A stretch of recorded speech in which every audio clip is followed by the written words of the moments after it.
नमस्कार, good morning, जय माता दी, ओम नमः शिवाय भक्तों।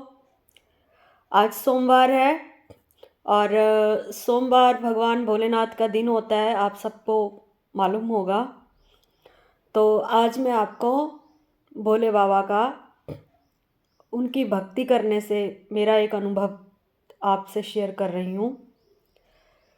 मैं आपको बताना चाहती हूँ हाटकेश्वर ज्योतिर्लिंग के बारे में, जो कि पाताल में है, जिसकी नाग देवता पूजा करते हैं। क्योंकि जो नागलोक वाले नाग देवता हैं वो सब अपने इष्ट आराध्य भोलेनाथ को मानते हैं। तो मैं आपको अपना एक सपना बताना चाहती हूँ। उस सपने में मैं पूजा कर रही थी शिवलिंग की।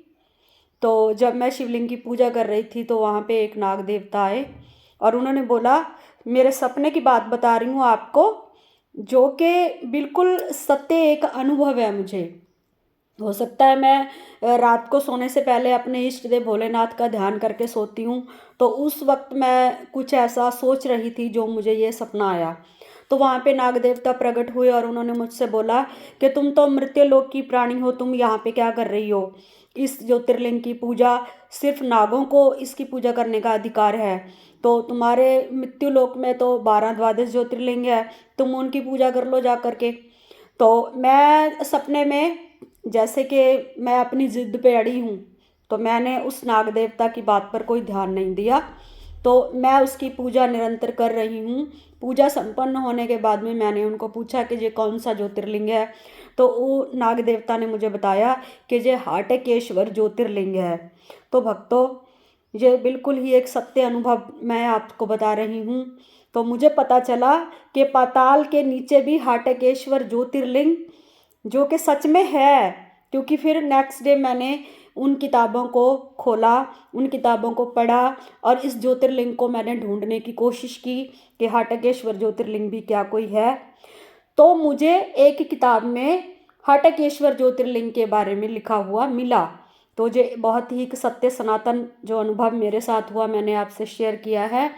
बाकी रही ज्योतिष की बात, तो जिस जातक का राहु के साथ चंद्रमा है, शनि के साथ चंद्रमा है, जिनके चंद्रमा पीड़ित हैं, जिनके चंद्रमा छठे 8वें 12वें भाव में विराजमान है, उनको भोलेनाथ की पूजा करनी चाहिए।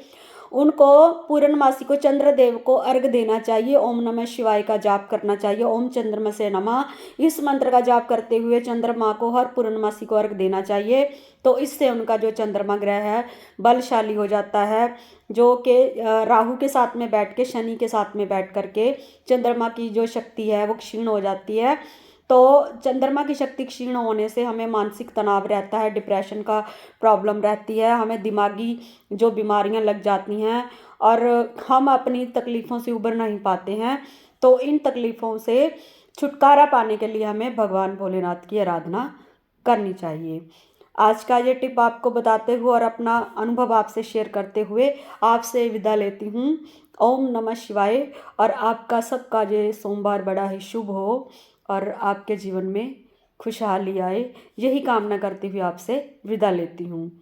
ओम नमः शिवाय। हर हर महादेव।